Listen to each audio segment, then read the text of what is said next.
What's up, Ranger Nation, Toku Nation, and every nation in between? It is me, your boy JB, and I am here today with review for Donbrothers episode number 34, you guys. So before I go ahead and just jump into this review, if you guys are watching this video or any other video on the channel and you guys aren't subscribed, then I need you guys to do me a solid favor and subscribe to the channel, turn on your post notifications, share the video, you guys. And with that out of the way, without further ado, let's discuss episode 34 of Donbrothers, shall we? Alright, so this episode, Kiji brother is really down on himself because for the second time, he has become a Hitatsuki, right? So Momotaro was telling him like, and cheer up, things happen basically, right?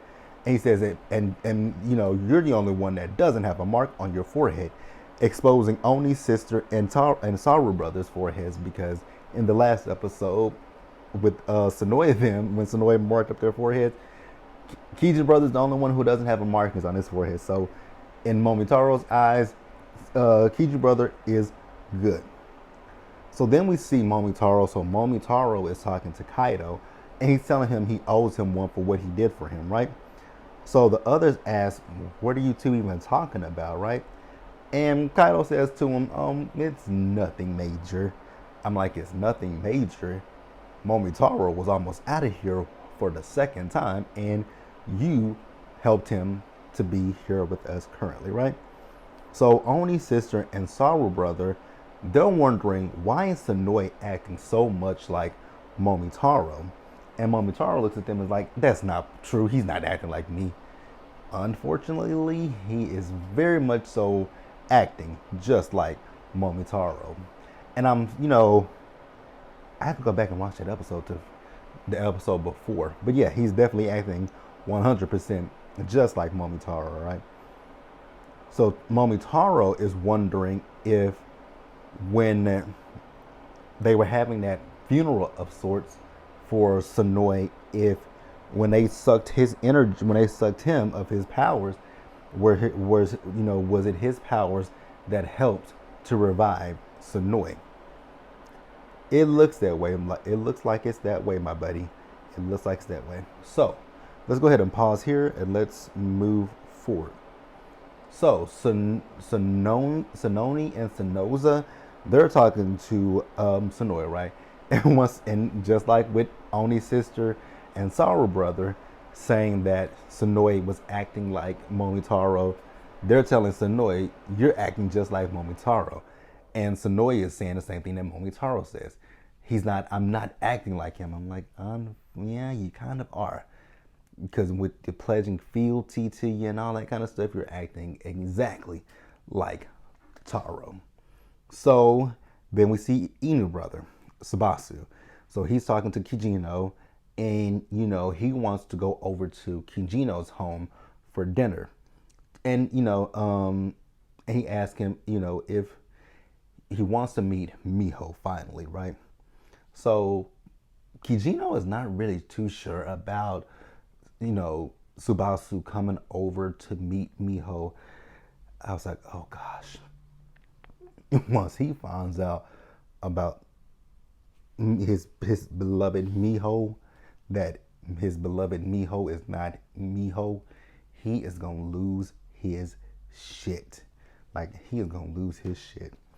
Trust and believe me when I tell you that man's gonna lose his shit, right? So we do see our Hitatsuki of the week, right?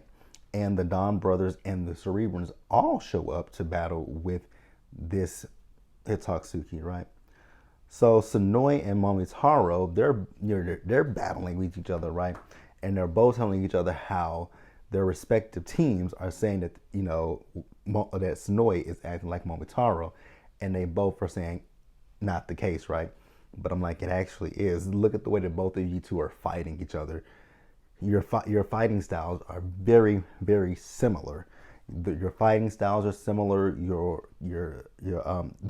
things that you're saying is very similar. So yeah, Sonoya, you're acting just like Momotaro. So let's pause here, you guys, and let's go ahead and move forward. So you guys, in this episode, there is something wrong with Jiro. Don't know what it is. I don't know if Jiro is, like well, he's obviously under the weather because this ain't the Juro that we're used to, right? So then after that, we see the dinner with Subasu and Natsumi, aka Miho, and aka and also with Kijino, right? So there was something that Subasu said that triggered her memory. It's something he said that triggered her memory, and she just remembered who she was, right? So she left, and when she left, when no, Subasu left because he knew at that point that that was Natsumi, right? So he left, and then she followed in behind him.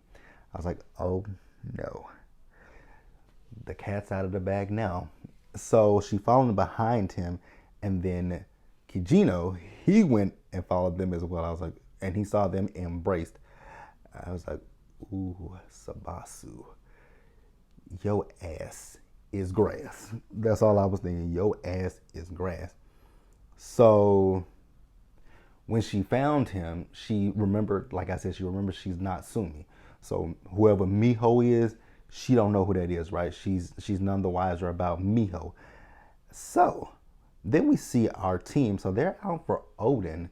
So it was Saru brother, Oni's sister, and Taru, right? They were out for Odin, and then Sonoe, Sonoza, and Sononi, I think that's how you pronounce her name, I could be wrong. They showed up as well, right? And for Momotaro and Sonoe said that they're not the same right now. They're doing the exact same thing, literally, right? So our Hitotsuki of the week turns out it's this chef, right? Because you guys know how brutally honest Taru is, right? So the guy asked him for a score, and he gave it to him, and he did not like that score. So he is the Hitotsuki, right? So we see the team, they're battling with him, and that new form that Taru has, well, he used that form to, finally defeat him. And then we got a new Zord combination. I was like, oh, got a new Zord combination. So I want to say one thing, because I think that this, for Power Rangers, if we continue with, which they said that the relationship with, I know Simon Bennett said that the relationship with Hasbro and Toei is good. I hope that, what I'm hoping when it comes to Power Rangers is that we can have two different shows, right? We can have a more adult friendly show, and we can still keep the kids show. And with the kids show, hope with the kids show, keep the Super Sentai adaptations, right? And with the more adult friendly shows, the more adult oriented shows, we can do new things. So I'm hopeful. And if we do keep the Sentai, I definitely want Donbrothers. I want Donbrothers.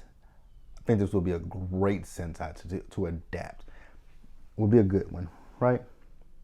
So at the end of the episode, you guys, we see Kiji brother and Subasu, and they're talking, right? They're talking about his Miho, and Subasu's telling him Miho doesn't exist. Her name is not Sumi. Come to find out, Kiji brother has set up Subasu, and he's caught, because you guys remember, Subasu is a wanted person, right? So Kiji brother has literally set Subasu up to be arrested. I was like, oh my God. And then that sinister smile he had on his face, I knew that once he found out about Miho and Natsumi being the same person, I knew he wasn't going to take it well. I didn't expect for him to literally set the man up to get arrested. It was hilarious to me. But I knew that once he found out about Natsumi, aka Miho, that it was going to go downhill from there. But you guys jump down in the comment section and let me know what you guys thought about the episode. Subscribe to the channel, turn on your post notifications, you guys. Share the video, and until next time, stay safe, take care of yourselves, wash your hands, you guys. Be blessed, and I'll see you guys in the next one. Bye, guys. So yeah, bye. So you'll see episode 35. So if you notice that I'm gonna have the same clothes on for all my videos. So what I'm actually doing is I'm going backwards to record my reviews. So I did episode 35, now this is 34. So I'm just going to go backwards and record the reviews. But I'll see you guys later.